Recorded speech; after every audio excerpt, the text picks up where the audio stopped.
What's up, Tudorinos? Welcome back to another episode of the Game Addicts podcast, a show where we talk about the modern retro video games we play and collect, and sometimes dive deep into some of my favorite games, characters, story, lore, and all that jazz. I'm your player one, Brando, and joining me here today is this podcast special player two, Nate Phillips. What's up, Brando? How's it going, my good friend? Well, you know what? It's going okay for the most part. As I said right before we started, I am pretty bummed. I was completely deflated today. Like at one point, it has to do with gaming. But we'll get to that. We will get to that. There's other stuff. There's other cool stuff to talk about. If you missed it, episode 153 was the Final Fantasy VII Remake deep dive, essentially. Normally I save that deep dive description for when I deep dive into a game. However, me and Mike dive deep into that game. We pretty much discussed it completely, and that was a 3-hour podcast. I hope you guys enjoyed it. But also, if you are listening to this podcast and you're like, well, I want to go watch Brando play the game over on YouTube and see how the game is, and maybe just watch his playthrough. Just a note, I had to take down the end of the game, the very last chapter, the very last part. I took it down because there were rumors that Square was striking down accounts, and I'm not messing with that. I've seen other people not delete theirs. This is just rumors. But I figure, I thought a week would be long enough, but, I figure I'll wait a few more weeks. If nothing's going on, I'll put it back up. But Nate, welcome to the show. It's been a few episodes since you've been on. We had a nice, cool chat last time you were on. I think the last time you were on was 150. It was a little bit weird because it was a smorgasbord of an episode where I had a bunch of people on. And the Game Addicts sampler, if you will. Yeah, pretty much. It was a bunch of my different, colleagues, co-hosts, and different people that I've done podcasts with. And it was a great time. But I also recorded them over the course of like a month. So it was definitely weird because when we did your clip, and I think Blaine and maybe Tyler, I did you guys around the same time when I was on vacation. Mike and Jeremy had to wait. We had to wait until a little bit later in the month. But by the time we recorded their part, the world was on fire. So it was a completely different tone. It was like we were a part of the Old Worlds podcast. They were a part of the New Worlds podcast. That podcast was a bridging of those two worlds before things shift into whatever we're going to have now. But yeah, it's been a while since I've been on the show, honestly. And I'm not going to lie, I've been gaming my ass off during the quarantine. Well, as I said, I made about I played through FF7. I'm on my second playthrough. I'm 60 hours on that file, so I've almost doubled that time. I've gone through a lot quicker, but also taken my time to do things I could not do the very first time through, stuff I missed.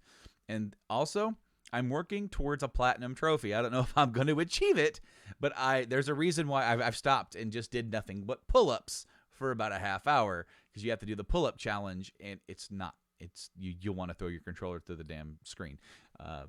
It's not fun. I don't know, man. I had a really fun time. I mean, I'm not anywhere near as deep in the game as you are at this point. I told you earlier, I just beat the Mako 5 reactor, fell from it, landed in the church and whatnot.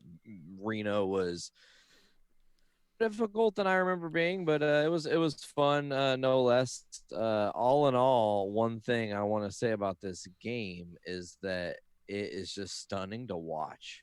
Like, sometimes I just get lost looking around in FF7 Remake. I'm just like, wow, they actually did it. Like, this is what I've always wanted to see, And you'll see it when I played the game. But there's a part when you first get to the slums and you look up. You can look up. You've never been able to look up because the original game, it was top down or isometric, whatever, the camera was fixed up there. Well, now you can look up and you can see the plate. You can see the little parts in between the plate or like just beyond. You see sunlight during the day, and it's like, wow, the sunlight actually exists here. I always thought it was very bleak and dark and there's no sun ever. It's always nighttime in Midgar for some reason. But I'm enjoying my second playthrough more so because there were things that are sprinkled and hinted around earlier in the game that reflect the game's ending, which is cool. I like seeing that because now it's like, okay, I have more reference for this. This is cool, as with any game. But I'm glad that you're enjoying it as well because you're able to get it, go and pick it up. So you did the GameStop deal where you picked it up and like did you go to the store and have to wait outside and? Okay, so it's actually kind of a funny tale. So we got stimulated by the stimulus. Mm-hmm. We were stimulized, as it were, given stimulation. And it was also like right around my birthday. And I was like, hey, it'd be a hearty birthday gift if I could get FF7 Remake. It's like the only game I've wanted to have happen in the past like 15 years. I've always talked about it. We've talked about it ad nauseum. So it was like, okay, let's do it. And I thought, well, the girls wanted to get me something. So they're like, just send us the link. So I send the link. They're like, okay. And I went to check back later that day and it was not available online anymore. And I immediately, the wheels are going, oh no, I wanted to get the deluxe edition. Like it's my favorite game and I'm blowing it. Like, what am I doing? So I quickly do the search for the nearest store, and luckily the store that's right down the road from me had it. So I placed the order online.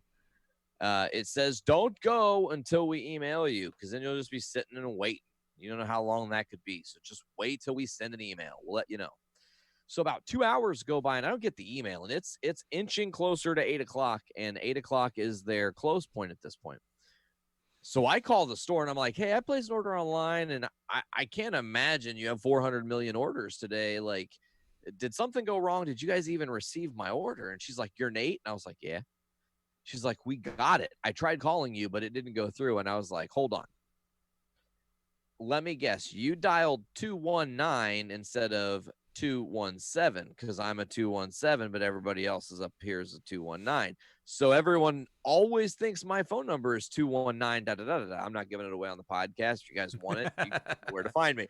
But so we have a little chuckle. I tell her that happened. She's like, yeah, the game is here. We have it ready for you. And I was like, all right, well, I'll be there in 10 minutes. I jumped in the car, flew over there, pulled up. She's like, okay, well, when you get here, call. Let us know you're here. So I called. And they opened the door. She set the bag down. I picked the bag up. It's like the weirdest not drug deal I've ever been a part of. Like it was the strangest thing that did. It was like, this is a video game, and you just handed it to me like it's literal poison. Like, Oh, dude, this whole thing. We got Burger King 2 nights ago, whatever. Sure. And I've gone out. I think I've got food like twice or something like that before. Quite literally, I went to Wendy's and the dude just took my card with his bare hand, swiped it, gave it back to me. He didn't even give me a receipt. He's like, there you go. I'm like, okay, all right.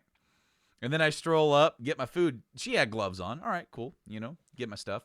So, like, I kind of thought that's kind of how it was. Burger King's legit. Like, we actually placed the order on the app. So we just pulled up. We already paid for it. So we just said, hey, we got an order for so-and-so. And then they make it when you tell them at the window. It's like they can look up, okay, they ordered this and that. And so, like, I was sitting there for a while because I assume they, with places like Burger King and places like that make it more fresh instead of just having it laying around. Especially nowadays since there's just drive-through orders. We sat there for probably about 10 minutes, like 4 people. And then we all started rolling through. And then I roll up and they hand me, well, no, we don't get drinks at Burger King because they got that crappy ass all-in-one Coke machine. They bleed over. Oh, well, because they don't clean it. Well, it's not even the bleed over. have you seen how they store the syrup for that? They come in like pouches and they just load them in, and like it's like I have not had a single drink out of any of those that I've liked the flavor of. Like it's only when you do like a mismatch of like I think you showed me once orange creamsicle Sprite was actually not that bad. Absolutely stunning. You do the lemons or the vanilla Sprite and the orange Sprite. Yeah, Uh, but I mean, like if you just want like I could use a drink right now. I need a Sprite. Someone who can see this, bring me a Sprite. I'm thirsting. but if you want a Coke or a Dr. Pepper, ugh, just Sprite, ugh. Just regular. The dark colas are gross. Well, like I don't like any of them, and it's so like so we didn't get a drink, but like I roll up, I'm waiting, and he gives me the receipt. He's wearing gloves, and then I'm waiting, and then he's got like this tray with the food on it in the bag, and he's like, "Here you go," and I grab the bag, and I roll off. We didn't make contact. He didn't touch my stuff. It was cool, but I have a story. It's not gaming related, but this episode's more laid back anyway.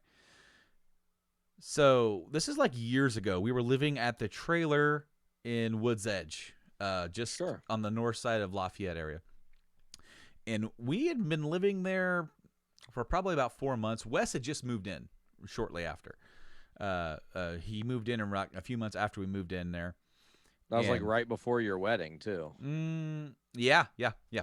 Yep, it was all in that window. Yep. So like, we were hungry, and Wes's I don't know, like Wes's mom gave him some money or something. He goes, "Hey, you guys want some food? I'll help pitch in." So we were talking about food and like, how about Monocles? Because there's a Monocles on the west side of Lafayette. I'm like, hell yeah. Taste of home for us. Us Illinois boys. And like, all right, so we ordered Monocles. So he asked, "Hey, do you deliver out to Woods Edge?" We're like, "Yeah, sure." So I gave him the address. Hang up, and within like 5 minutes, I get a call back. "Hey, we actually don't deliver that far out."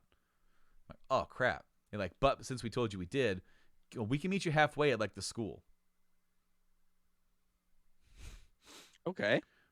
So me and Rob went to the high school. They're sitting there right by the parking lot. We roll up, and it was like, "So do I flash my lights or wait for him to flash his lights?" Or he rolls up. "Hey man, you got the money? Hey man, you got the pizzas?" Yeah man, I got the pizzas. No. It was a handoff, like just like you said, like, but it was like it was at a high school parking lot. It was so weird for pizza.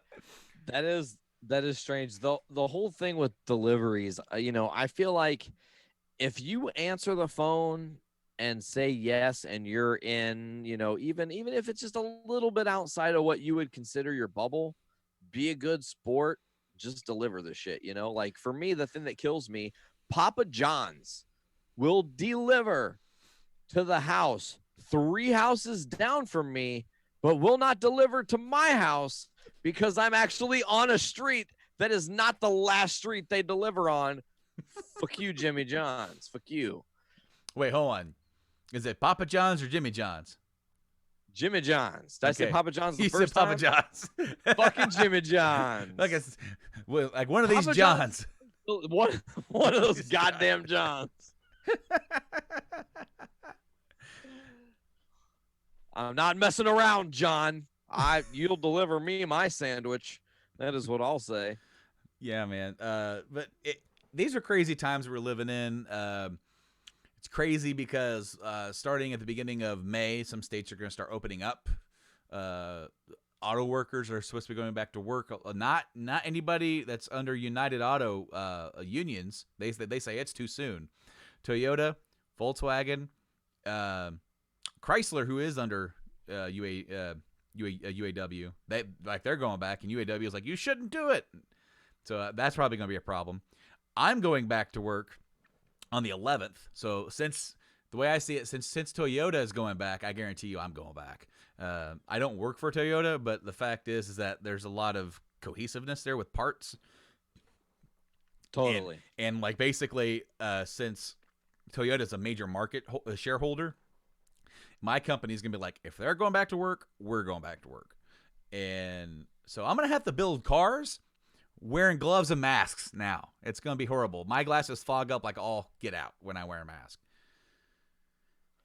I think this is a dangerous and terribly, like, that moment in history, everybody was like, hey, how did nobody see it coming? It was right there. It was coming. You could see it clear as day. Why did nobody say this was going to happen? Like, Yeah. we are on the precipice of that. I just said the other day, like, not to be political, and I feel like every fucking podcast ends up going back in this direction because it's the world we live in. So it's very topical. But like, Wuhan, China is getting wave 2 of the corona. I heard about people this. who have got it before are getting it again, and sometimes in worse doses. Mm-hmm. So think about that. They were the precipice of the whole thing. It's where it started. Wuhan is the origin. Okay, that is fact. Unfortunate as it may be, it is fact. And here we are, and they're getting the double back. And my genuine fear is that these states are going to open up. And as soon as these states open up, we're going to get the numbers spiking right back up. And since that maybe we're curving, jump through the roof. Well, it's because here's the thing, I kind of get it. I kind of get that to some extent. Like, we need to get the ball rolling in some ways as safely as possible. I'm not. This is a very unique road that we're traveling on because, quite literally, in any of our lifetimes, we've never been here. We're making history. We do need to be careful because of what's going on, and we have until we have an actual treatment, vaccine, anything that can help us prevent this from being a thing. And is dangerous. We're going to be stuck here. So there's got to be a fine line. It's like, when can we? Because benefits are going to run out for people. They just are. In some cases, they already have. And so some of these people who are protesting are some of these people. Not all of them. And I definitely don't want to get into that because that's like going down a hole that this podcast normally doesn't go down. But like I sympathize with these people 100%, 110%. I have no money. I can't pay my bills. I have to go back to work. I get that 100% because if anything, what this has shown us is that the system we have in place is broken in more ways than one. Desperately broken. And so when we have state and federal benefits that are supposed to be going to people that are not going to people in times when they need it, it's a fine road. We need to be careful. We just need to be very careful. With that being said, the episode title that I've named it, it will probably change by the end of the show. Sure. But I have a pickup. Of course, I bought FF7. But that's been an episode or two ago. But RetroTink, the RetroTink 2X. You can buy this from RetroTink themselves, which I did. You can buy them from Stone Age Gamer. You can buy them from Castlemania, I think it is. But I just tried it out on a stream right before we started. Hooked it up. It does work. I'm very happy. What it does is it allows you to hook up your old school consoles, composite, component cables, and S-video, and output to an HDMI. Now, it's not a 1080p signal. It's more of like a 480i signal. But it's something that modern TVs and something like an Elgato Capture can recognize, and it's being played on original hardware. And it also has some filters. You can add scan lines and all this kind of stuff. You can have it be a pass through, where it doesn't add any, it doesn't double the lines or anything. So like I still have to mess with it and figure out what everything does, because quite literally in the box was the USB cable. Not even a little charge thing. They just assume you already have one. And like a hemp bag. That's it. A carrying bag. Yeah, that's it. That's all that came in it. Because this is like the version 2 of the RetroTink. The version 1 was literally just the board, and you could get just the board and put it like an Altoids container, or they had like a little crappy shell. And what was really shitty about that one? Of course, you can still get that one, and it's fine. It works. It does the job. But these actually have the buttons on the outside, and but the older one had the buttons on the inside. You had to stick your finger inside, like a little frame. Now it was open. It had a top and a bottom, but the sides were open, and you had to click buttons. So Yeah. it works. Nate hopped on and to see it, to check it out real quick before we started. You was chrono triggering so good. I was, man. It's my You're copy. triggering all the chronos. My home copy of Chrono Trigger, my number 2 favorite game of all time. And no, man, I've been playing FF7. I did take advantage of a couple of sales because I also got stimulated. I was able to get through Best Buy. So check this out. If you bought 3 months of Xbox Game Pass Ultimate, which gives you Game Pass for console and PC, as well as Xbox Live, and it's like $45, right? It's $15 a month, so 3 months is $45. You know, Sure. If you bought it from Best Buy, you got 3 months for free, so you got 6 months for $45. And then if you enabled auto pay, which I'll turn off, you get another month. So until like November, I have Game Pass Ultimate on my Xbox. Cool. Nice. That's awesome because there's some stuff on there that I definitely want to check out and play. But before I started playing FF7, I got a 1-week trial to PlayStation Now. And I started playing Mafia 3, which I'd never, ever played Mafia 3. Never even touched it. And it was like, hey, you know what? I'll check it out. And I also downloaded Control, which was made by Remedy, the guys that made Alan Wake and Max Payne and a Quantum Break. Sure. So I wanted to check out Control. Well, a week went by, FF7 came out, and I'm just like, okay, I was like a quarter or almost halfway through Mafia 3 and didn't get to finish it. But they had a deal on PlayStation Now for a whole year for $45. So I literally have Xbox Game Pass and PlayStation Now. I never thought I would say that. Being here on the show, we've actually talked about it before. We've debated it. We've said what's better. PlayStation Now is now the same price. Actually, it's like $10 for just because if you get just Game Pass on Xbox, it's $10. But with the Ultimate, it's extra $5. PlayStation Now is now $10. If you have PS4 games on PS Now, you can download them. But if you have PS3, if you play PS3 games or their PS2 collection, then it's streamed over the servers.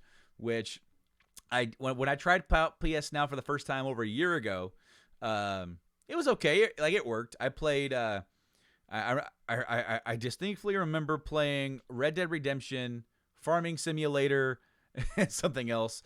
I remember talking with Tyler, and he kind of like wigged out about Farming Simulator, about like, man, don't sleep on that Farming Simulator. He's all about quality. It. But you've been gaming a little bit with Ollie a little bit, and he's been playing Spider-Man and Uncharted. Yep. Yeah. And actually, as I can update now, he has beat his first game, which was Uncharted. He completed game 1.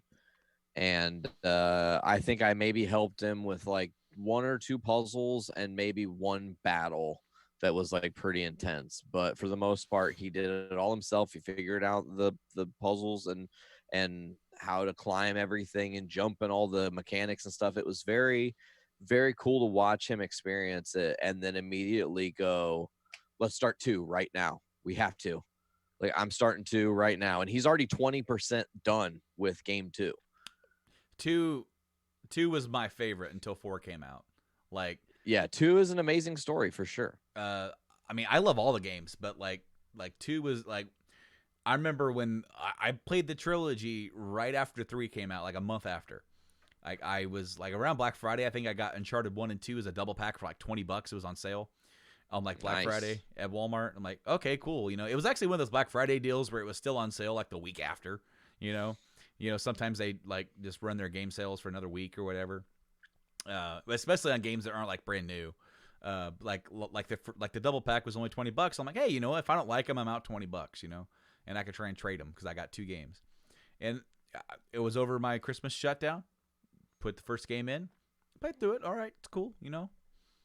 And then put the second game in, and I got to a point in the second game where I was just completely enamored. and like I have to go. I have to keep going. This game is awesome. It took what the first one did and made it 10 times better. And then I remember I workhorsed my way through the second game, and it was at 3:00 in the morning because I was on second shift. That year my sleep schedule was all over the place, but for Christmas. But I remember coming out, sitting down, and then like in the living room, my wife's watching a show or something. She goes, "What's up?" I'm like, "I'm going to Walmart." Why? To buy Uncharted 3. She goes, "Did you beat the second one?" I'm like, just did it. I just beat the second one. I have to go beat 3. She goes, "Oh my God. How much is it?" I'm like, "It's $60. Jeez." I'm like, "Yep." I went out and bought 3, powered my way through it, had it beat before I went back to work. I love all 3 of them. The third one was amazing. And some segments of the third one are some of my favorite segments of the entire game or entire series, but the second one was my favorite. But the thing is that 4, after playing through the trilogy, now you care about these characters. And 4 comes in with more emotional waves than whereas like the trilogy didn't really have that. It was more fun. Like not that the fourth one isn't fun. It still keeps that same tone, but every once in a while it takes a step back and lets it like, whoa, you're now feeling emotions for these characters. And I actually replayed through Uncharted 4 back in November. And then I played through the expansion, the Lost Legacy or something like that. Yeah. And that was fun. That was really good. It follows Chloe. And sweet. Chloe and what's her name? She's in the fourth game. Nadia.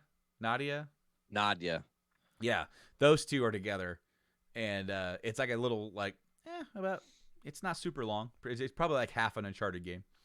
But okay, fun, pretty fun.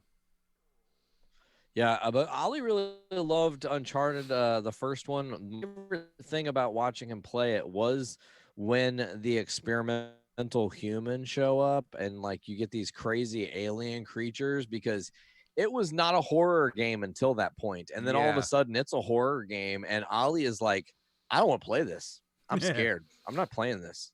And I'm like, come on, dude, you're like 87%. You're almost there. Just push through.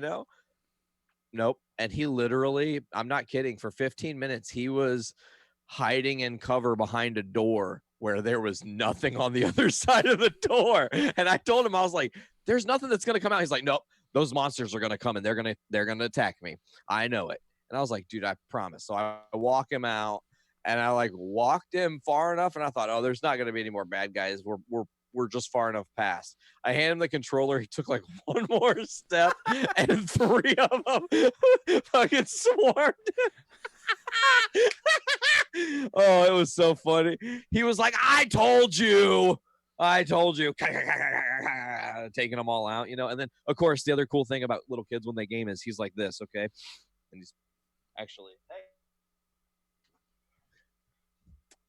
It's a PS3 controller, so it's perfect because Uncharted was on PS3, even though we're playing the Nathan Drake collection. So he's sitting there and he's like, okay, I got to jump from here to there. Okay, ready? Go.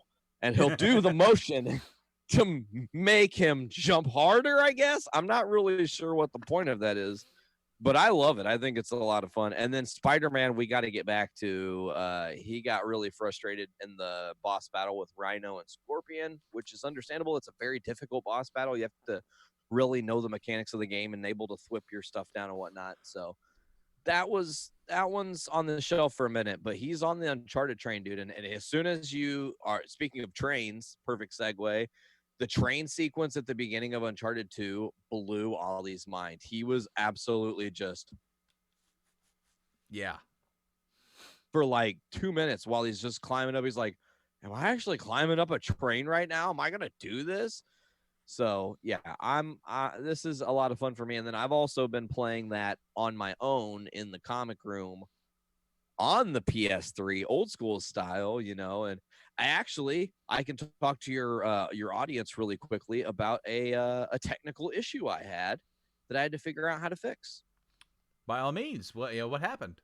Okay, so I had set the game room or the comic room up. I call it the game room because I'm looking at the game room. Don't want to go there. There's no games in this room, let me tell you. So, anyways, got the comic room set up and got the TV all nice over here and had the PlayStation 3 set up. And I'd been watching some Blu-rays. So I'm like, Blu-rays are fine. Everything's cool and set up. I tell Ollie, I'm like, Uncharted's free. We should download that on PS4. Because comicbook.com had reported it was going to be free on April 15th. Yep. I go on April 15th and it's not there. It's not free. Uncharted 4 was free, and for some reason I didn't get it because I'm an idiot. I already have a copy of it, though, so it's like, why get another It just doesn't make any sense, So I'm like, well, we don't have to worry about getting it on PlayStation 4. We can play it on PS3 in the comic room. Not a big deal. Grab our disc, go to the system, put it in. As soon as the game starts booting up, it's a constant noise, and there's no audio coming out at all. And I'm like, this is not normal. What's going on? And I'm like, I turn my sound bar off. I check the TV. It's not. It's the game. It's the game in the system. I put in Mod Nation Racers. It's the same thing. All like static happening. That's it. I'm like kind of getting frustrated. I'm like, is this PlayStation 3 jank? And I'm about to message you.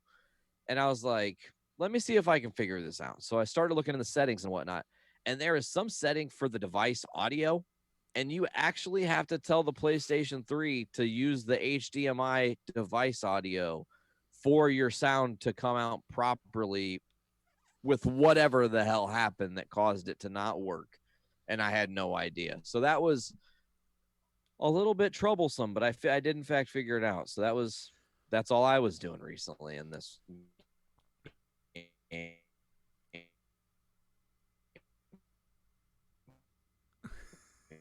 world. That was hilarious because we're obviously doing the podcast over Zoom, and the last podcast we had, we didn't have any issues whatsoever. Of course, we were a little bit later on in the night too, and internet traffic was down, and you kind of froze for a second. And you literally took you 7 seconds or whatever to say gaming world. It was like gaming world. I was like, uh-oh. Sorry. No, it's cool. Like, I honestly, even though there's a little bit of a lag, even though that we've had a couple of issues, it is what it is. I mean, this is how we have to podcast right now due to the current circumstances. What it is, and I mean, granted, for me and you to do a podcast at all in any circumstance is this way. Like even if there wasn't a global pandemic. More than not, it's just like, hey, do you want to do a podcast on on a Monday? Yeah, sure. What? How are we linking up? Because I'm not driving up there. You're not coming down. My ass ain't driving down. That's for sure. Hell no. But you know what? I said earlier that that I've been pretty bummed, and I still am. This has been helping, help kind of boost my spirits. Getting the retro tink kind of helped out because I had something to kind of occupy my mind with. Because there's a game coming out that's really, really anticipated for me, and something happened over the weekend, and a lot of leaks started coming out, story leaks. Oh, and it's this one. It's The Last of Us Part 2. Oh, okay. And I hopped on Twitter today. Just hopped on Twitter. Sure. First thing I see. Major spoiler. Yes. Like a confirmed spoiler? They apparently what happened, and I don't know. The most after I saw that and was utterly frustrated. There are some people who are very angry about the leak because they don't like the story. Like, oh, they're doing that. That's stupid. I'm not buying the game now. Whereas maybe if they would have played it, experienced it, they would have been like, wow, that was awesome. I can't believe they did that. Yeah. I saw one guy said, you remember how we all felt after Last Jedi? That's this. I'm like, fuck, here we go again.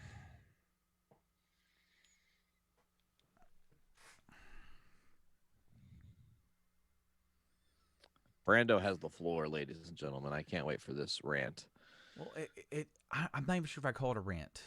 It's just Okay. dejected because this is the realm of nerdom that we live in. You know, apparently, and this is I've just after I saw what I saw, I was like, all right, like, and after I got over it, which took a little while, I started looking a little bit more. I'm like, how did this happen? Is it legit? You know, because same thing happened with Last Jedi, or no, not Last Jedi. I'm sorry, Rise of Skywalker. I got spoiled on that movie about 2 months out. That was kind of my own fault. I was reading something and it was like caution, potential spoilers. I'm like, oh, really? And then I'm like, oh, well, that might not happen. It did. So that's kind of my own fault. But because of that, I liked Rise of Skywalker. I feel like I'm in the minority. I feel like nothing that they do with Star Wars has any sort of positivity behind it other than like the cartoon. It's very sad. I felt that going into it, I was just waiting, you know, and then when the movie started going beat for beat, it was hard to talk to people at work and not spoil it, because it's like, okay, that could be, that couldn't be, this is a theory. Okay, cool. It was true. Same thing with Game of Thrones. I got spoiled by the last not episode 3. Episode 3 was like still whoa, you know, but the end of a Game of Thrones I got spoiled on. Like literally, like episode was it 4, 5, and 6? Was there how many episodes was like season 8 Game of Thrones? Like 6? 6 or 7, yeah. I thought it was 6 because like the first 3 is like a lead up and then like it was like the big battle at Winterfell, and then it was like the fallout, and then you had like episode 5. Right. Episode 5 was the bells, when the whole like King's Landing and everything. So I really enjoyed season 8 Game of Thrones. A lot of people didn't, but I feel like we live in this world where when a story leaks and people read it and they have a certain affinity, a certain lack of, because to see it written out in a summarized form is a lot different than to experience it straight up as it's playing out. Yeah, as it's and you know, you can still have your own opinion about whether or not they should have done this, should have done that. Maybe they should have had a longer season. Maybe they should have done this. You know, was Rise of Skywalker a complete just course correction? You know, I've even seen stuff recently for people, some people who worked on Rise of Skywalker who felt like Last Jedi was a purposeful deterrent to change the series, and that the people working on Rise of Skywalker were like frustrated because now they had to try and make a story out of it. In other words, like the plan that was laid down was in Force Awakens was completely like, and they're like, haha, like this is the story now. And then now they're like, well, how do we try to salvage this? And when you look at that whole trilogy, it's kind of obvious there wasn't a plan. Whereas when you look at the original, or even the prequels, the prequels is a better example because there was a sort of loose outlying plan. He knew where he needed to go. But be that as it may, with The Last of Us, here's a game coming out. It got delayed, and just it got spoiled. And apparently, there was a guy who worked for Naughty Dog, who got treated wrongly. Now, there's been a lot of talk over crunch, video game crunch. Rockstar, Naughty Dog, both of these companies that put out really great quality games. Well, let's talk about how they treat their workers, how many long hours they have. Like ridiculously long work weeks to get the game out. And I don't agree with video game crunch. I would rather just wait. But I also don't have any authority to sit there and tell them how to run their business. That's not my job. So like, I know that there are some people who are like, I'm not going to buy this game or support this company because of their practice. If that's what you want to do, you can do that. But by all means, so that worker, he was dissatisfied. Maybe he didn't get paid. I don't know the story. All I'm hearing is rumors. But he started uploading YouTube videos. He had a build of the game from like February, March. And it's cutscenes. It's gameplay. It's massive spoilers. Massive. And it's very disheartening. Because I'm not going to be able to play this game with a completely fresh. Hopefully, I can lose myself in it and forget about stuff and still get caught off guard and then forget. But like quite literally, my whole day has been. The original Last of Us is one of my favorite games of the last 10 years. Yeah, you've definitely been a champion of The Last of Us for sure. I even bought this shirt, the Lamb of God shirt. That I got like 4 shirts in the mail. I got this one. I got the Metal Jesus shirt. I got the Final Fantasy 7 Judas Priest shirt. I thought that was awesome. And I got the Warbringer, Wario Land shirt from DraculaBite.com. Not a promo, but not a paid promo. But please go check him out. He's got some cool shirts over there. Even that one I sent you, that Trivium Triforce one, I thought that was badass. That wasn't there when I ordered my shirts. I would have got that. That looked cool. But be that as it may, I'm not going to sit here and I'm not going to get into the debate because there is no debate. People shouldn't be forced into crunch. Shouldn't. People are saying, like I saw somewhere where some guys like, in the story group, or like on the story team or whatever they called it. It's like he really had longer than 44-hour work weeks, occasionally 55-hour work weeks. But there was like animators and stuff like that. They had a lot harder of a time. And there were some people who worked 100-hour work weeks to get what they showed off in September ready. And then there's a couple of hospital stays because they were overexerted. And, so it's bad. It's bad across the industry. This is something that we need to actually take care of. And you're not going to catch me in saying that I don't agree with that because I do. I don't think that means that this dude who was wronged should have been able to leak this.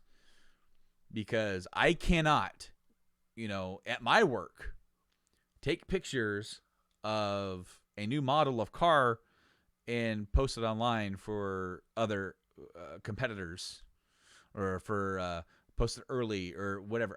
I will get in trouble and I will get fired.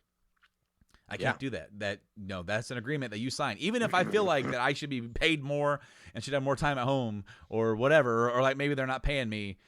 My work, they have screwed me in the past, and I shook my fist and was very angry, and I still won't do that. But my gripe here is with the people who either enjoy, have a dislike for what they saw, and just want to ruin it for other people. Because they are the worst of us. That's the episode title, bro. The worst of us. Come on. That's like it sells itself up the river. They are the worst of us because quite literally, I logged on to Twitter. I have been, 5 years ago, I did not do Twitter. Nothing. Didn't do any of that. Nowadays, I'm on Twitter sometimes more than I'm on Facebook. Because you'll try to interact. I have an account, like a few things, share a few things. Maybe somebody will follow me, here and there. Maybe follow some other people. Try to share my own stuff. Because that's the key within social media and social presence is not always just pushing your own stuff. Interact with people. Get people like, oh, what's this? And they'll click on me. Oh, they're a podcast. Maybe they'll follow me. Maybe they'll check me out. Maybe they'll download me. I don't push my stuff more than what I should. I don't go on to other people's pages saying, hey, I have a podcast. You should do this. That I will comment and they'll go, Game Addicts Play. What's this? Click. So me using Twitter more, I logged in, instantly saw something. I saw a picture. And then I saw, and it was like captioned. And I'm like, what? And then quite literally, I'm seeing headline, Naughty Dog trending. I'm like, was there a release date? No. Spoilers.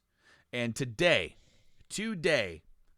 we actually now have a another solid release date for The Last of Us Part 2, and that is now June 19th. So there were two games that were kind of affected by this by the coronavirus. Last of Us Part 2 was supposed to come out in May 29th, and now it got pushed back due to probably production concerns with getting the game out, physical copies and everything, especially like deluxe editions and collectibles and all that jazz. But Ghost of Tsushima is going to be coming out on July something. So like Last of Us was in June 19th. Where was Ghosts? I had Ghosts and I lost Ghosts. Thank you, Brando. You are Ghosts so are easy to lose. They're hard to see. Yeah, you're right. Oh, we've been hunting ghosts our whole lives, brother. Yeah. Well, see, because when The Last of Us got delayed, there were some people pushing for it to be released early, or like released digitally, and they were kind of hesitant to do that. And then when the leaks started happening, they're like, release it, July 17th for Ghost of Tsushima. So like about a month apart for both of them. You have Last of Us and then Ghost of Tsushima. But quite literally, I just felt completely deflated because knowing, reading, not everything was 100% accurate for Game of Thrones. Enough of it was that once I started seeing how things were going, I'm like, okay, this is what's going to happen. They're going to do this, going to do that. All right, cool. But it was fun to watch it play out.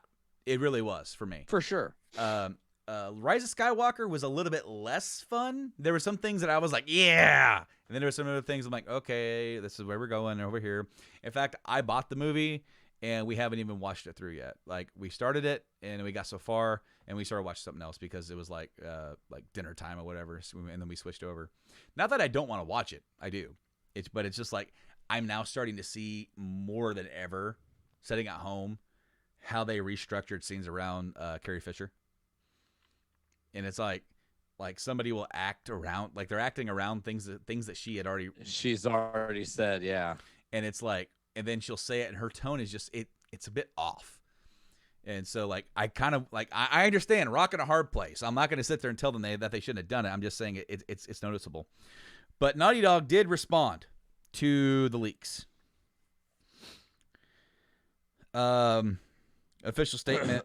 Can I just say real quickly though, I want to say, if I was Naughty Dog, is this the opportunity for them to take a step back and like say, is there any of this that's leaked that we can and or need to change in order to swerve people? Because we don't, I mean, look at you're a great example. The wind has been taken out of your sails. That's going to affect their sales. There are going to be people now, not you, but other people who are already on the cusp of like, do I really want to buy this game yet or not?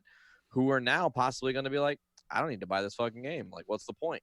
Well, I'm of the opinion that you shouldn't change what you're going to do just to suit people who are like, I dislike this now, because then it's like, if it didn't leak, because that's like the Mass Effect thing. People were really mad about Mass Effect 3's ending, and so they felt like they had to go through and flesh it out. They made it better, but quite literally, it was like.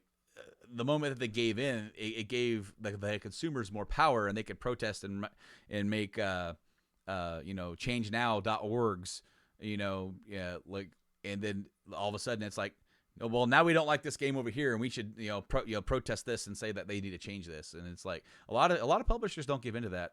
We have a comment from Twitter though. Spin Me says the new Star Wars game, as in I assume he means Fallen Order, has a better story than the new movies. I enjoyed the new, I enjoyed Fallen Order. As far as story goes, better. I don't know. I mean, that's subjective. I thought it was good, but at times a little barren. And maybe that's because of how long sometimes you would go between story beats, for Fallen Order. For sure. But Naughty Dog says, We know the last few days have been incredibly difficult for you. We feel the same. It's disappointing to see the release and sharing of pre-release footage from development. Do your best to avoid spoilers. Well, that was I opened Twitter, And there's actually some news sites that have front page news articles with spoilers in it. I don't know where they were. I saw someone else say it. Last of Us Part 2 will be in your hands soon. No matter what you see and hear, the final experience will be worth it. And then, oh my God, somebody commented with a picture of a tombstone. It said Last of Us Part 2, and some dude taking a picture or a selfie. And it said unpaid Naughty Dog employees. Again, it's like I don't agree. And then there, in the comment of that picture, of their official statement, there was a meme that was a spoiler for the game. I just saw it. Yeah. Another spoiler that you didn't previously have. No. I knew about it, but like quite literally, it's like that's the people. It's like, come on, like have some respect for other people who don't want to see this stuff. It's like it's very difficult in today's day and age. It's like you can go onto Twitter and you can block terms. So like had I had known, I've never done that before. I don't even know how to do it, but I've seen somebody else post a thing of like Last of Us Part 2, Naughty Dog, Ellie, Joel, what words, can I, but then you'll actually find people.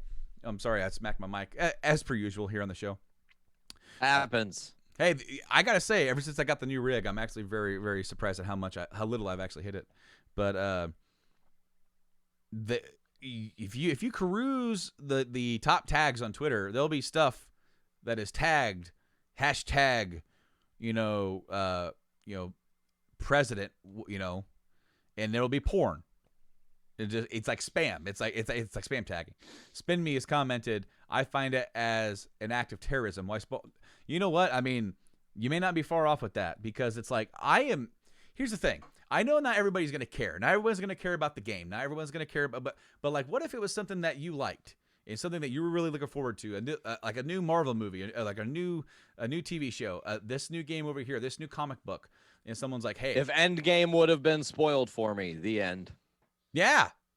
I mean, ridiculous.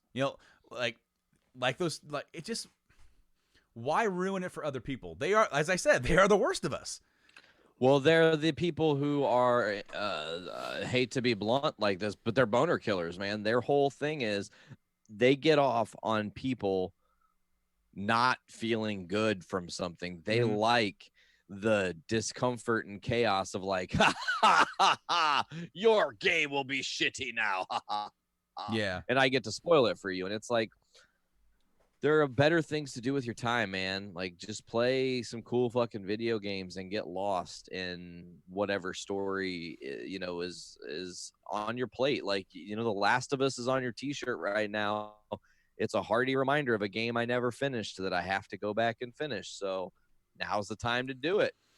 Now's the time. Yeah. Well, and the thing, Neil Druckmann, writer and director of the first game and second game, heartbroken for the team, heartbroken for our fans, still incredibly excited to get the game into your hands. Scott Lowe from Naughty Dog, I assume he's from Naughty Dog, says, been a hard couple days, but trust us when we say nothing compares to experience the game for yourself. Until then, take care, mute keywords like I was saying before, and only look to official channels, trusted sites, updates, and avoid bad actors in replies. Just like I said, I clicked on one thing there and scrolled down to a reply, and it was like trolls.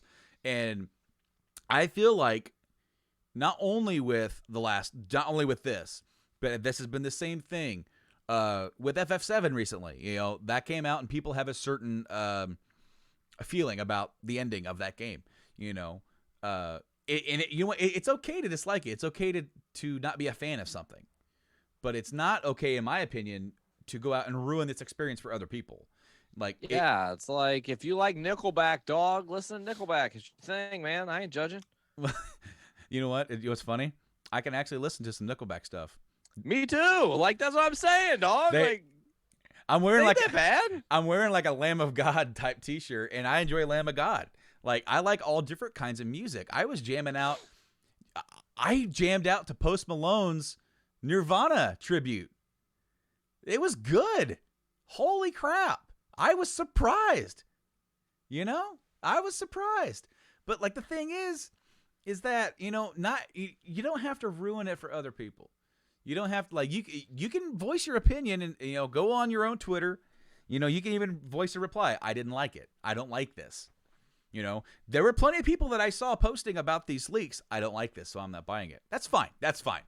I don't need to see that. It does kind of deflate the hype, just like Spin Me also said in the comments. It does kind of deflate a little bit. It makes you not look forward to it as much. Like when you start seeing, because here's the thing: when The Last of Us 1 came out, I mean, it was hyped because it was brand new. This is cool. This is from Naughty Dog. This is from Uncharted guys. This is different. This is like zombies, but not craziness, right? Zombies meets what was that? Will Smith, I Am Legend with the overgrowth and everything's crazy. And then that game told a great story, and it hooked a lot of people. I actually saw something from Troy Baker. He's the guy that voices Joel, and he's pretty much in every single. Him and Nolan North are in like all the games now. Every game. Pretty sure he's also a solid voice actor for like a ton of shit, including the Clone Wars, where he voices Captain Rex. Well, he's also he played Booker in BioShock Infinite. He played Ocelot MGS5. He played the Joker. I believe he played the Joker in Batman Arkham Origins. He also played the Batman.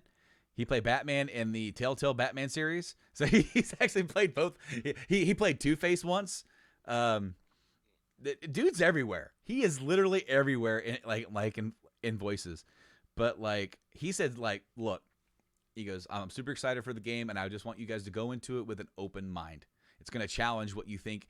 What you think is going to happen is not what's going to happen, and that's going to be challenging because people have when it comes to sequels, when it comes to franchises. Now, Last of Us became a franchise. Like, and the same thing can be said for something that gets as big as a Game of Thrones or a Star Wars. When something gets that big, there's a certain expectation that we put on it as fans. And we already write our own sequel in our own heads, or what we theorize with other people, what we think is going to happen. And when that doesn't happen, some people cannot face that. They cannot say, well, that's not what I wanted to happen, so now I don't like it as much.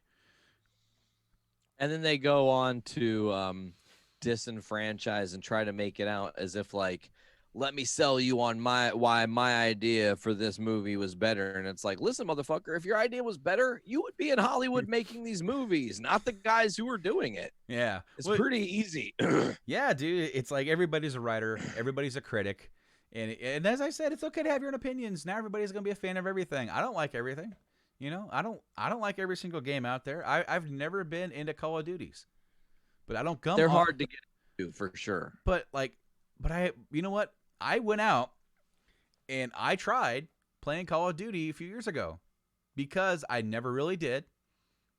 I said it's not my thing. I don't want to play it. You know what? Let me try it. Let me sit here and play it.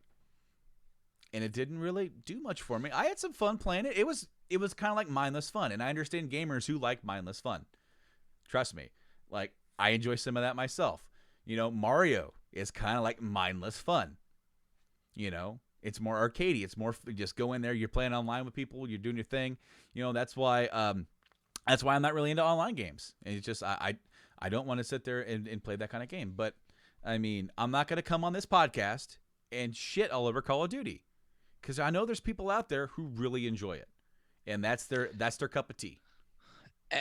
But do you know what the difference between you and the people that are haters and these trolls that are ruining experiences for people is those people almost feel like they are owed the world something and need to say like, okay, I think your game that you like is shit, and I'm going to validate why I think it's shit with this explanation. And I'm going to keep explaining my explanation until you, who think it is good, now think it is shit. And I'm sorry, it's not that easy to change somebody's mind.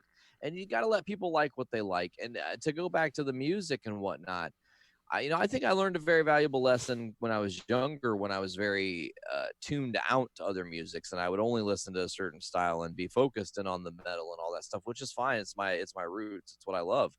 But then I started being like, well, there's this other music that I really like. Like, it gets me. Like, I jam it, or I'm like humming some song that's on the fucking radio that I don't typically would think I would get into. And then all of a sudden it's in my head. And I'm like, okay, I can get down with this song, whatever. And then I realized, like, I'm limiting only myself and what I can enjoy when I try to not enjoy things. Yeah.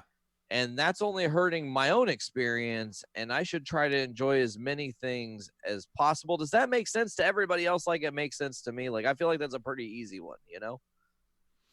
Well, like I said earlier, um, I sat down and watched a little bit of the live stream of the Post Malone Nirvana tribute with Travis Barker, and there's Post wearing like the flower sundress type thing, like Kurt. He Post Malone makes modern hip hop rap music, but when you dive into what he does, he's more than that. It's crazy because all the stuff that's really popular is like the stuff that's radio popular. It's the hooks, just like the Nickelback stuff. It's the hooks. It's the stuff that's catchy, the things that people can sing along with. We actually listened to his most recent album last year that came out, and we just went track by track, which is kind of hard to get my wife to do. She's pretty much like, let's top 40, this and that. Let's just listen to those. This is the hit that's out right now. And I'm like, no, I want to listen to the album. I've never actually listened to a full album of his. Let's hear what he's got to offer that is like the B-sides. Is it more rap? And he had more of a like kind of a punk sounding song. And then I hear him playing and singing along these Nirvana songs. And I'm like, what could he do if he had a band that was kind of like a modern grunge type band? Because he didn't sound great. He sounded okay. It's kind of hard to capture a guy like Cobain anyway. But for sure, absolutely, very unique voice and style. Sure, but the one thing that really hooked me on him is that he put his heart into that. He loves Nirvana. He's got these crazy freaking tattoos that you look at it and you go, ugh. He does that for that reaction. By the way, I've read that. He goes, I wanted to make people uncomfortable because I'm so antisocial. He's like, I want people to like really feel awkward about me, so that way I don't feel awkward. Hey. And I understand that for sure. He has "Stay Away" tattooed up here, right? And people are like, what does that mean? He goes, it's one of his favorite Nirvana songs. That's what "Stay Away" means. Always tired. He goes, I'm always tired. Because we were drinking and like, hey, you want to get a new face tattoo? He's like, yeah, what do you want to get? I'm tired. he got he's like, done. He's like, why'd you get the sword? He goes, I like swords. Like, he's like, I got it to piss my mom off. It's like, it's like, in a way, he was great on Hot Ones. I loved him on Hot Ones. Well, that was amazing. The thing is that I find him to be like more punk than anything. And the whole grunge thing, the whole thing with the Nirvana thing, it's like, this dude's a punk. This dude is really like, punk music is its own thing, but like I get that vibe from him that he's just like, I'm gonna do what I want to do, and I'm gonna purposely do stuff to make people think certain things about me, to cover up his own his own insecurities, and that's what punk music is. It like in a sense, not 100%, but like a lot of times you wear yourself on your sleeve, For sure. And he's wearing himself on his face and over here and everywhere.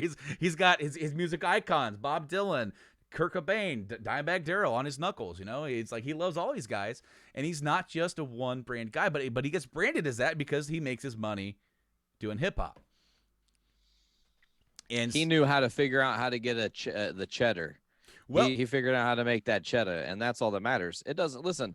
Like, I hate to say it, people can talk about sellout for days. Like, if you've been in the music game for a long time, it's hard. It's not an easy road. Yeah. It is not fun. There can be moments of fun and happiness and great success and adulation, but it's a hard path. It's a lot of every time after you're done with the show, was that the last show I was ever on stage? Is this the last experience I'm going to, whatever. And I think that he is the kind of guy who, is transformative because he knows that he is influenced by all these other arts and mediums, but he can pick something that he knows is almost stupid easy and he's kind of really good at to bring home the bacon. And that's the hustle, man. Well, like, was it he posted a song on SoundCloud? Was it White Iverson or whatever? Like early on, he's like, I made this song, posted on SoundCloud, went to sleep, woke up, and it had 1 million hits. I was like, what? Basically, like he was a viral star, and then then he started getting offers. Hey, do you want an album contract? He goes, yeah, I want an album contract. I've tried to make it in a rock band. That didn't happen. Because I started doing this thing just because it was fun, and it was like I like that brand of music too. So it's like, all right, let me try this. And then he did it, and then he made an album, made another album, made another album. You know, he got to do a song with Ozzy Osbourne. You know, just think about how that made him feel. Like, fuck yeah, dude, I got Ozzy on my song, dude. You know, if I was in his shoes, I'd be doing the same thing. And that's what I was saying. Like when not everybody likes the same thing, but then you start, getting into other stuff, and it's like, I can appreciate. I don't like all of his music, because I'm not really into that world, but I do like. Like just like you, open myself up to other things, listen to it, make your own opinion about it, and then if you don't like it, you don't have to go into those sections, into those worlds, and sit there and be like, this sucks, and let me tell you why. It's like you formed your opinion. You can put it out on your own channel. Everybody's got their own Facebooks, got their own Twitters, got their own YouTubes. I don't like this. I think this leave blows. it at that. Yeah, I don't like it. And yeah, no. This whole thing today, it's been very hard because I want to be excited for this game, and let's be honest, I still am, because I love the first game and I love these characters, and I also. Me and Mike, we've talked about what's going to happen. Well, what do we think is going to happen? But I'm not letting that dictate my enjoyment. I want Neil to take me on a ride. Just like he did in the first game. Take me on a ride. Let the story play out. Maybe at the end of it, maybe I won't like the story decisions. But I'm not going to, but if I do, I'm not going to go where everybody else is like, oh, dude, I love the game. And start ripping all over it, just like with the FF7 thing. And there's some people who don't like what they did with FF7 Remake. I do. Well, when I see I've seen some other people ripping on it, say they hate it, and they'll just troll, but it's not as much as this. I feel like there was a missed marketing opportunity, by the way. The Last of Us, what the game is called, The Last of Us Part 2. Mm-hmm. Why didn't they just call it the second to The Last of Us? I mean, it would have been awesome, man. It rolls off the tongue, the second to The Last of Us. It's just. So, I actually forgot to mention this earlier. Speaking of we talked about like Uncharted earlier. I meant to talk about it then, but then we shifted. Sony moved Uncharted's movie debut to July 16th, 2021, and then shuffled some other dates like Ghostbusters and Spider-Man and the new Into the Spider-Verse and Morbius and stuff like that, and Venom. Those have all been shuffled. But the weird thing about it is that they moved Uncharted forward. Like, they didn't push it back, they moved it forward. I think that's because they know, and I'm glad you brought the movie up, because I was just telling V, like, yeah, they're going to do a series, and it's got Mark Wahlberg and Tom Holland. Like, it'll probably be great, Yeah. Them moving it forward is them doing two things. They're securing Tom Holland for Spider-Man, because they're saying, listen, we want both of these properties to happen. Marvel had to move some stuff too. Things got tethered around. We can now put Spider-Man here, help them out. We can now put the Uncharted movie here and help ourselves out. And then in doing so, they're going to double down, because launching the Uncharted movie and it coming out next year and being the big summer blockbuster is going to launch Tom Holland's career into another chapter that he needs. And it's going to show, hopefully it's going to be able to show that video game movies can be done well and continue the trend of good video game movies. Yeah, because we've had two in a row. We had Detective Pikachu and Sonic the Hedgehog. And Sonic. Yeah, like surprisingly, out of all of them, like I thought Sonic was gonna blow, especially when they first released the original look at the end, like the animation. Run away! I believe the episode title for that week's episode of the podcast was Sonic the Hedgehog. Man, like, but then they changed it, and the movie was better than what it had any right being. But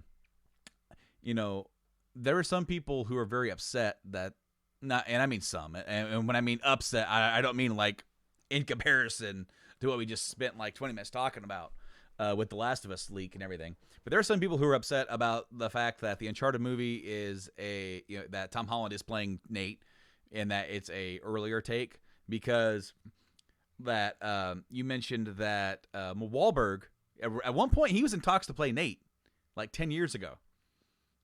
Yeah, now he's Sully. How'd that happen? Well, I mean, 10 years later, the movie still hadn't been made. They're like, we still want you in this. Can you play Sully now?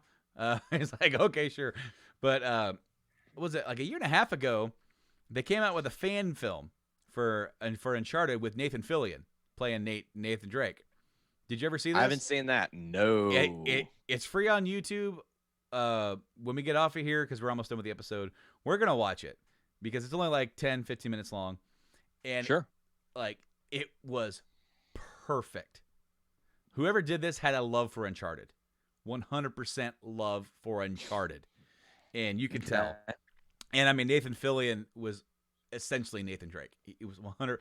Like, he's a little older than what you'd picture for Nathan Drake. But like, and I mean, I'm not a huge Fillion fan, but I'll get over it. Oh no, dude, he was perfect. Then I'm trying to remember the actor's name, but he was the villain in Avatar. The old colonel military dude, and the dude in the mech at the end, the old guy with the scar. Yeah, I can't think of his name. Yeah. He played Sully, and he was Sully. I mean, it was fine. But I love it. Some people were upset because how well that did. That video went viral and got millions of hits, and was the only video. It's the only video on that dude's channel, and people are like, "Whoa, this was good." And they're like, "Sony, make this. Just give this guy a budget and let him go." Because there's even a scene where Nate jumps out of the window to get out of the second story, lands on the ground in a thud, and has to pick himself up. And when he starts going, then the box letter pulls out like it's a video game.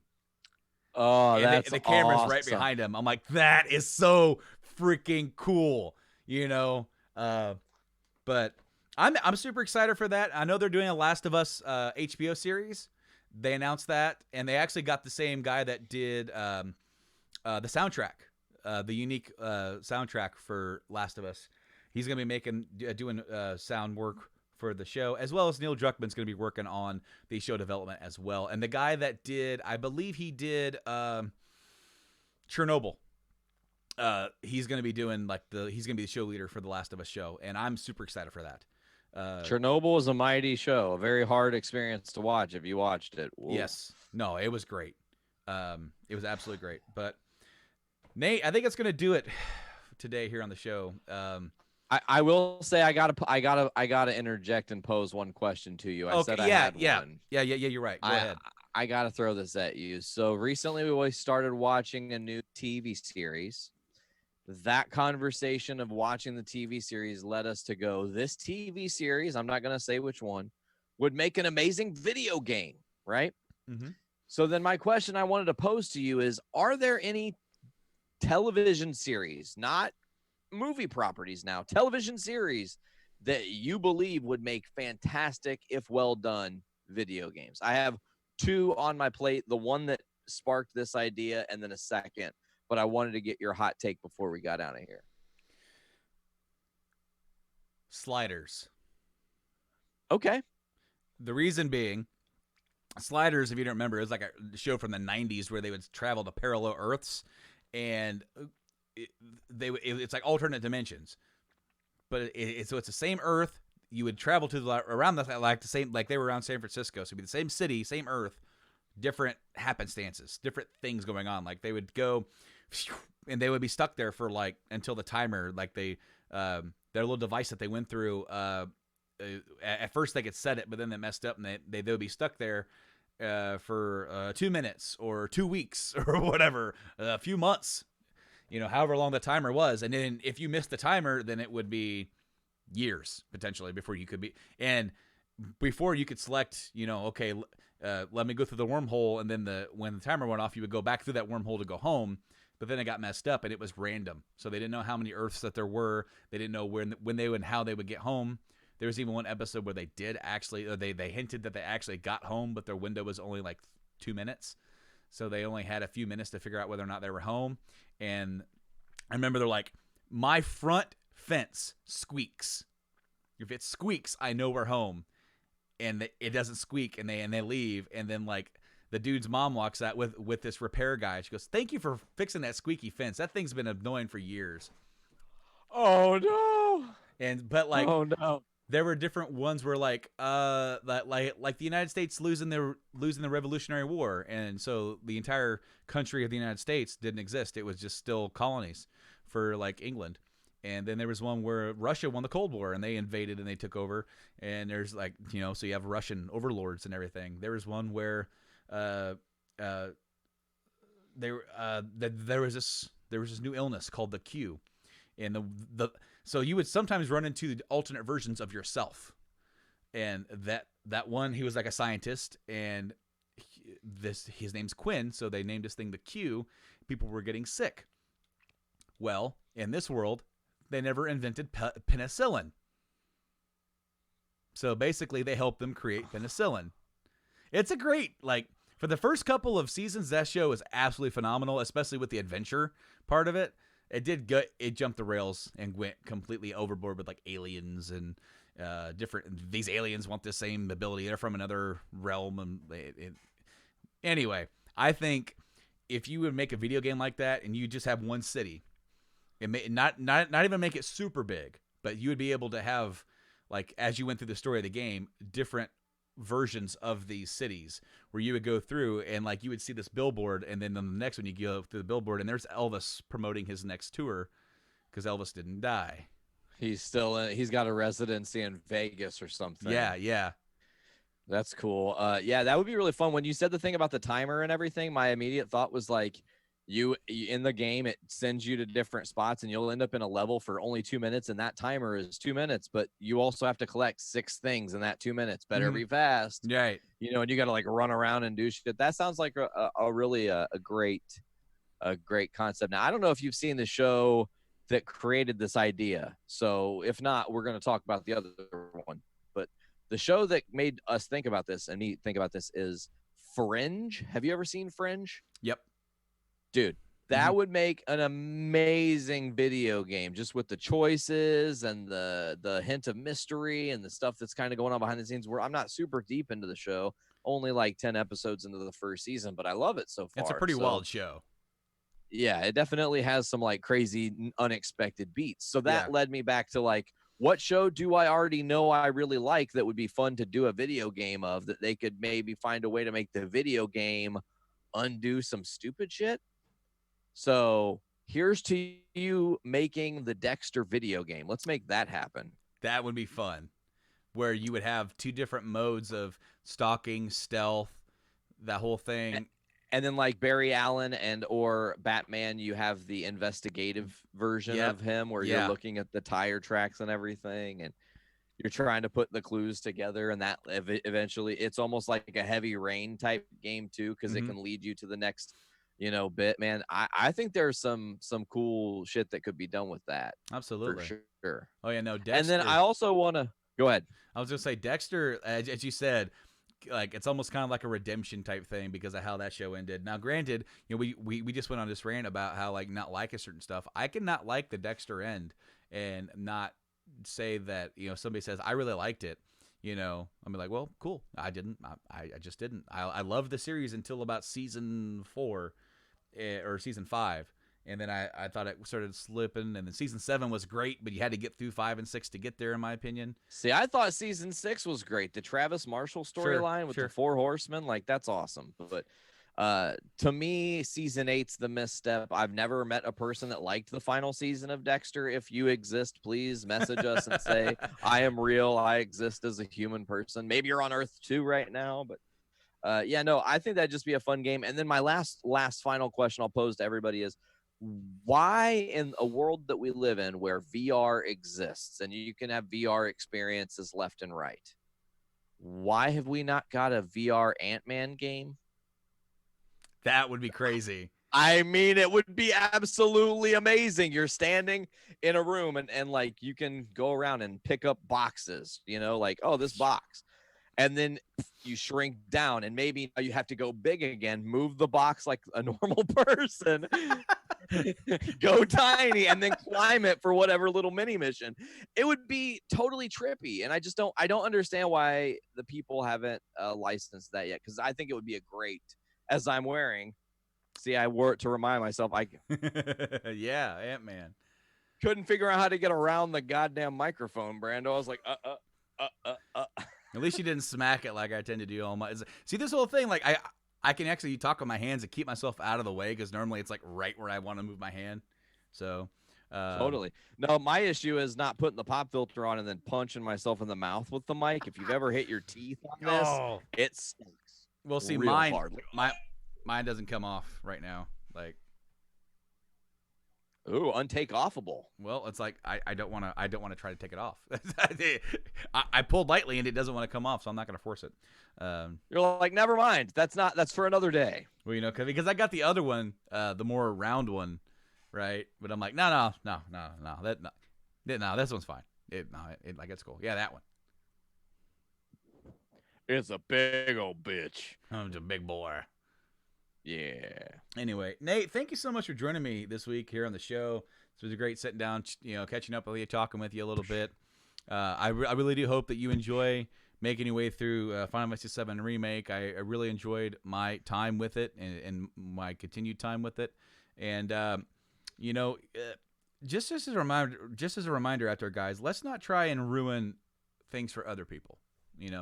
Be better. Be better than the worst of us. Yeah. What Brando said. Man. I was going to say something and my brain doesn't work. So I guess it's time to take it home, dude. Take it home. Well, before we get out of here, let's tell some of my listeners where we could find some of the great stuff that you're a part of. Oh, as always, folks, you guys can check out here, you ready for it? I planned for this. The Journey into Comics Network. Get us at journeyintocomics.com or on all the different podcasting platforms that you also get Brando on. I was trying to virtual high five him. It was a little bit difficult there, virtual high five. But anyways, get us on iTunes, Podbean, Stitcher Radio, Google Play Music, Spotify, CastBox, TuneIn, and many others. Just search Journey into Comics Network. And I think at this point, we're probably only a couple days away from officially being on iHeartRadio because I did that, Brando. I actually did it. Oh, yeah. Awesome. Even though people have no idea that I hadn't done it or that we were planning on doing it because that has not even happened yet in the timeline. It's so crazy. Make sure to check Brandon and I's other show that we do together when it comes back here soon, the OGs. It's one of my favorite ventures that I do on Journey to Comics Network because I get to chat with my homie. And obviously, you guys know where to find the Game Addicts podcast because you're checking it out right now. Yeah, so we have been doing the OGs. We tried a few other things. We tried a cool little experiment. He recorded his entire video and audio, I recorded mine, and we put them all together when we were on a phone call. And it was a lot of work. It took about a day and a half to 2 days just to edit it all together. And it was fun. I think it looks cool. That episode will air as probably as episode 10. And we will release the one that we just did, the newest one, as an episode. Like we're sort of Tarantinoing our episodes all flipping flopping. But we will be doing video on that. We have a YouTube channel and we're rolling that out. We are probably going to start live streaming that as well when we do it. Although sometimes when we record, it's like really late or early in the morning whenever we have time to try and squeeze it in a podcast. And what is the OGs? Me and Nate formed the Journey to Comics Network, and I backed away for a little bit, and we came back, and we started a new show where basically we just make each other laugh for an hour to two, and we just tell stories, and quite literally, that's what makes doing it so late or early in the morning so funny, because we get so slap happy about shit. Like, there was actually... it didn't make air on the last episode, but I said something that made him fall out of his chair laughing so hard that you broke me. And eventually on a podcast, I don't know what podcast, when or where in the time stream, we'll be talking about that story because it was so funny. The next morning, I woke up and retold said story to my housemates, and they died laughing, and then I died laughing again because it's just like the most outlandish, funniest thing that you as a human person could have said to me. That's not appropriate for this podcast, but for others. Yeah, no, guys, the OGs is more adult. It's more open. We don't pull our punches. We just tell some funny stories and jokes. So check that out on all the places. It's on, just search Journey to Comics Network on all those podcast places, and it will be there. We have old episodes that are there and ready to go already. The format may change a little bit as we just kind of settle in with the OGs and kind of try to just figure out exactly how we want it to feel. We're not scheduled or set into any one thing. We're just kind of rolling with it and having fun. And Game Addicts podcast, you can check us out on all the same places he said, all those podcasts places, all your favorite places, all like on your phone. You can go to gameaddictspodcast.com and listen to us there if you want. Of course, you have the YouTube channel where it's a one-stop shop for everything we do, gameplay stuff, live videos like this, or you can just get the audio version as well if that's what you want. And then we live stream the show for, when we can. On twitch.tv/GameAddictsPlay and on our Facebook, and check out all the social medias at Game Addicts Play. Nate, after that, my dude, man, saying all that stuff, just getting through it, you feel like you just get half-winded by getting through all the plugs. But Nate, thank you once again for joining me. It's been a blast. Bro, thank you again for having me on Game Addicts. I love plugging in as player 2 when is necessary, my friend. Well, we'll have to have you back on here very soon, especially maybe when you complete a certain game or two, and we'll check that down. Yeah, dude, we'll check that down the line. Anyway, guys, until next time, I've been Brando. I've been Nate. Game on, guys. Have a good one.